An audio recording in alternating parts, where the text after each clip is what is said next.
So I am here with Kevin Marsh from Happy Pet Palaces. Welcome to PAWcast TV. How are you? I am doing great. How about you? Well, thank you. Hey, thank you for being here. Tell everybody what a Happy Pet Palace is. Well, the idea of a catio or a pet enclosure is not a new idea. When it comes to how I designed it, it's specific to my area. There's a lot of predators.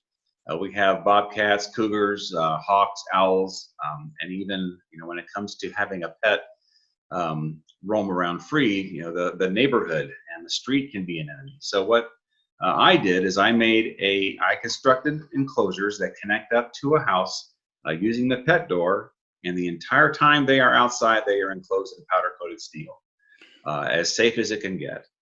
And that was my primary concern. I wanted to give my cats the outdoor experience, but I certainly didn't want to put them in any danger. So I solved that problem. So how did you get started doing this? What was like your initial impetus to become the guy who makes pet palaces? Well, the story is I moved from my condominium, met my wife 9 years ago. We got married 8 years ago, and she wanted nothing to do with 4 cats worth of litter boxes. So what she did is she kind of had me slay the dragon, so to speak, and find a solution to that problem. And what I did is I created my first enclosure. I installed the pet door on a sliding glass door, connected up the powder-coated steel structure to it, and I was able to put the litter boxes outside. And then happily ever after, I got married. So it was once again what necessity breeds solutions. So that's how I got started. And I had no idea how much my cats would enjoy going outside. It was coming from the condominium life where they were looking outside out of a fishbowl, and going outside and experiencing nature, being a cat, sniffing the breeze. It was just an awesome experience for them. It exceeded my expectations. And I've had every cat that I've ever owned in those 8 years has gone outside in some capacity and enjoyed it. So, I consider that a big win for anyone, including myself, that wants to do something like this. It's just a great thing to do for your cats. And the thing that fascinates me about it is that, what you're really doing is protecting them from the elements and from predators and that sort of thing. And I hadn't really thought about it that way. But then to hear you talk about how much they enjoy going out, it's not like they don't feel necessarily caged when they're out there, do they? No, they don't. It's the mesh I use and the tubing I use is very open, but yet strong. There's a term that's called environmental enrichment, and a lot of studies have been done on it. And what it does is the more a cat has activities or things that allow them to be a cat, the happier they are. And many of those things are actually checked off on this box. The boxes are checked on this from my outdoor enclosures. They get to go outside. They get to be in the sun. They get to be in someplace high. It's just there's a lot of basic cat needs that are satisfied with what I'm doing. And just tell everybody a little bit about what's right behind you to your right.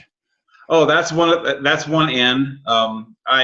I told you about the story about the first section. What I did is the first section was a 4 foot by 8 foot section. I was able to put a couple shelves in there, and of course the litter boxes went in there. But I realized that I had, like anybody that's ever had a habit trail, you never can get enough. So I built a 10-foot bridge that went to the other corner of the yard, and that's what you're seeing there is the other 4 foot by 8 foot enclosure that's over there. What it does is it complements my yard. The first one always was kind of in the shade because it was under a tree and next to the house. And this one's far enough away that it gets sun all the time. And so the cats have the flexibility of going back and forth across the yard, to do whatever they want. If they want the sun, they got it. If they want the shade, they got it. It's been it's like I said, it's been a marvelous experience for them. They have choices. I'm not forcing them anywhere. Cats don't like that. And so they get to just, do what they want to do. And room really does make a difference, doesn't it? The amount of room that they have available outdoors. It does. A lot of people make too much room, I think, when they do this. They want to enclose their entire patio. I really, the cats, in my behavior, they like running around. They like doing things, but they're they're out there to, you know, kind of sit and relax. They're not doing a lot of activities like that. So the enclosures I've found, they are about the right size. You can put shelves in there. You can give them places to lay. They're long and they're slender, and you can give them a place to run. You know, my cats, it's like a drag race. They start from one end of the enclosure, they zoom all the way through it, go through the pet door, all the way into the house, and they get a sprint and everything. So it's, you know, like I said, it's been a great experience for them, and I really wouldn't design it any differently. I think it anymore might take up too much yard, you know, that sort of thing. So it kind of goes house to house. Tell everybody about the kind of your standard offerings, and then do custom, that sort of thing. I do the standard offerings. That keeps the price low. I buy the panels and the rows in bulk. That keeps things reasonable. I have built many custom ones, and of course with custom you have to, you know, hire the craftsman to do that, and so it's a lot more money. But you definitely get exactly what you want. I've built them on patios, on custom areas on the sides of houses, but I really do try to stress, you know, the fact that using the template that I have for these is probably the best, most economical way to go, and they are expandable. It's not like you're stuck with, like to answer your question, I kind of started out with the basic 4 foot by 4 foot enclosure with the roof. Right. And a lot of people want to think that that's probably satisfactory because I'm putting my cat outside, but if you don't have a connection to the house, it really does diminish their experience and yours. Everybody knows that wherever a cat is and you put them there, they don't want to be there anymore. They want to be someone else or somewhere else. So I have noticed that. Yeah, many memes have been made about that. You know, it's not a new idea, but you know, so giving them the freedom to go in and out, that's part of it. So the basic setup that I would recommend, I of course don't enforce this, but find a place for the pet door, and what I do then is we find out the size of the area that you want to devote to the enclosure, and then once the pet door is installed, we do some very precise measurements to make sure that the connecting tunnel matches up to the opening of the pet door exactly. Again, that's all part of my plan of safe. I don't want any gaps that the cats can get out, anybody can get in. So those measurements are crucial. And once I get that, I can start building the connecting tunnel and start building the enclosure. So, like I said, the basic kit is probably the 4 foot by 4 foot, and then after that, all you need to do is just add a couple more panels on the roof. You know, you don't need another door, you don't need another connection to the house, so that becomes more economical actually the larger you make them. And what are they walking on? Obviously, you've got no, you're fine. You're fine. You did fine. Okay. So tell everybody what's the flooring and shelves. What are they made out of? I assume they're not walking on a metal grate. Well, a long time ago, again, as I was designing this and slaying the dragon, as I mentioned earlier, the idea that I did not want to make this out of wood and chicken wire or wood and other kind of wire. You know, everybody's built something out of wood in their backyard, and almost immediately it's deteriorating. Some of the stuff that you would put on it to prevent that, like the treated wood, special paint, things like that. Well, you have to be careful that that's not toxic to cats. And plus, all I'm doing is stapling the wire to the wood. Well, as the wood expands and contracts over the elements, you know, those loosen. And so I decided to go with a more permanent solution. Now, there was an entrepreneur that told me once that what you do is you find something you like and make it better. The panels that I buy, you can buy them at any big box store, and I buy them in bulk, so I get them at actually even a better rate than what Home Depot or something like that would sell you to. But what happens is I use those panels, and everything else that comes with the kit is not good. So what I did is I made metal roofs, everything metal. You said the shelves, all metal. And so they're going to be rust resistant, in many cases rust proof. And so I made it so that it would be very similar in 3 or 4 years to how you actually use it on the first day. It requires a little bit of cleaning, but it's not going to rust. It's not going to fade like maybe a wood or some other kind of enclosure would. There's something about that palace in the background that the black seems to blend nicely, doesn't it? It doesn't. it almost looks like an upgrade of some sort compared to something that would be wood and chicken wire. Well, and that's it. The thing with the metal and the powder coated, I have almost an infinite number of color possibilities I can paint these. What was it? I forget. The Ford made the Model T. He said you can have any color, as long as it's black. That's the default color. But I am certainly not limited to just give that color. I've made white ones. I've made tan ones. I've made orange ones, with orange bridges and things like that. So it's a matter of what they want to see, and how they envision that being in their backyard. Black, does blend in, but so does white, so does tan. So they have a lot of different choices.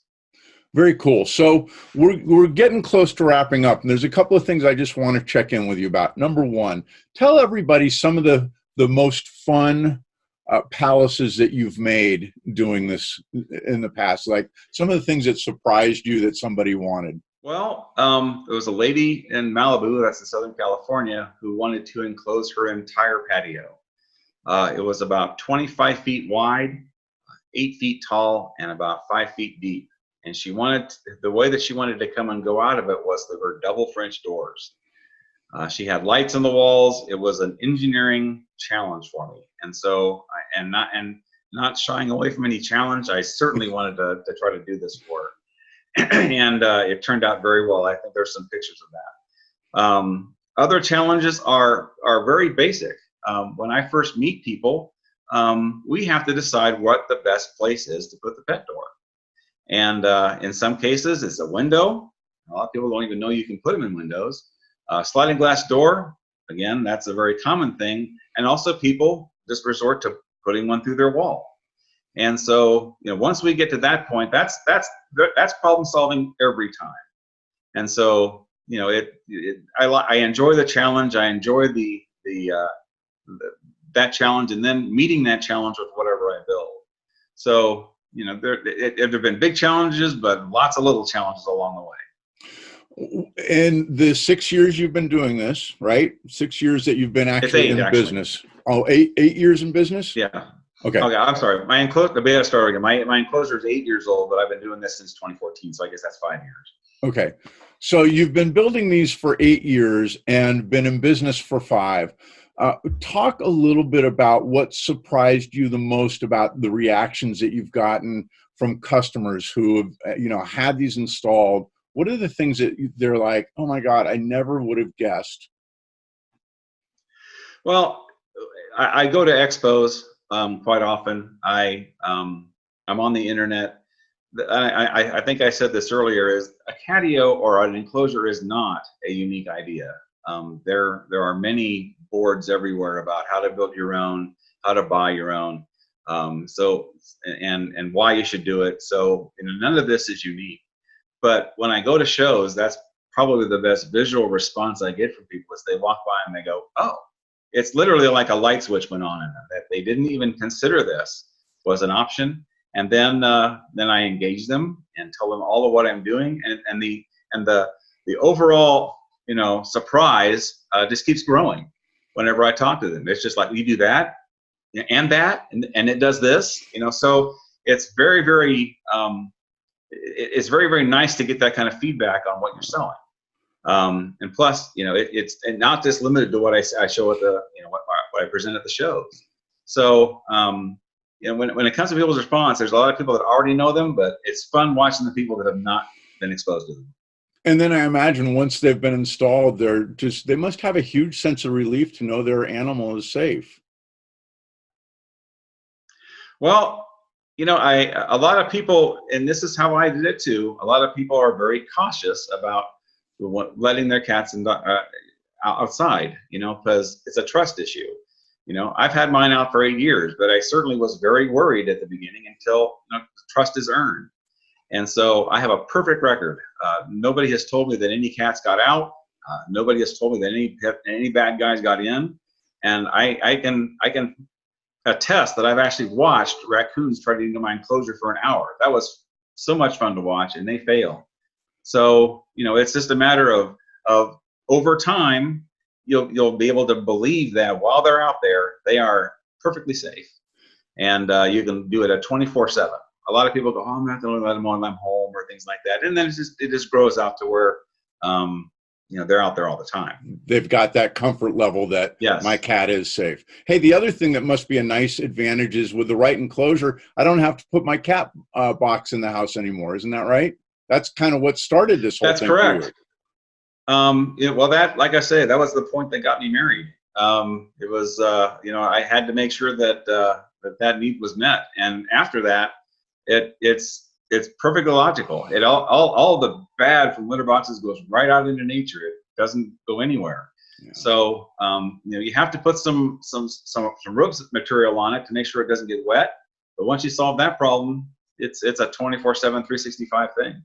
Boy, that is awesome. Okay, we have got to wrap up. I'm here with Kevin Marsh from Happy Pet Palaces. Kevin, what do you want people to know? I want people to know that what I'm selling is probably the most safe enclosure out there. And this was one of those things that I did to over-engineer this. I didn't want to just do something that was barely safe or just enough safe. I went all the way to as safe as I could make it without building a room addition. So, your cats or dogs are going to be safe while they're out there. Very cool. Kevin Marsh from Happy Pet Palaces. You can be found at happypetpalaces.com. You can also be found on Facebook at /Happy Pet Palaces and sales at happypetpalaces.com. What a neat idea. And to see it in action. I actually saw the cat in the background there, and to see that they have they steal the show every time. Well, that's the way it should be, isn't it? Exactly. It's all about them. Kevin Marsh, Happy Pet Palaces. Thanks for being on PAWcast TV. Thank you very much. Beautiful job. Beautiful job. Well, okay. Thank you very much. Hey, have a great day. Being a part of this. Oh, good. It went really well. Thanks very much. Thank you. Take care. Take care. Okay, I want to wrap up our PAWcast TV episode with some upcoming events. Number one, September 21st at Virginia Beach Pet Expo. That's at the Virginia Beach Convention Center, and you can find out more about that at virginiabeachpetexpo.com and also on Facebook at Virginia Beach Pet Expo. Next, we have on October 5th and 6th, the Nebraska Pet Expo. That's at the Cass County Fairgrounds, and you can find out more about that at nebraskapetexpo.com and also on Facebook at Nebraska Pet Expo. Finally, on November 2nd and 3rd, St. Louis Pet Fest at the Olympia Athletic Center. You can find out more about that at www.stlpetfest.com, as in St. Louis Pet Fest, stlpetfest.com, and also on Facebook at STL Pet Fest. That's what we've got for you on this episode. Thank you so much for watching PAWcast TV. See you next time.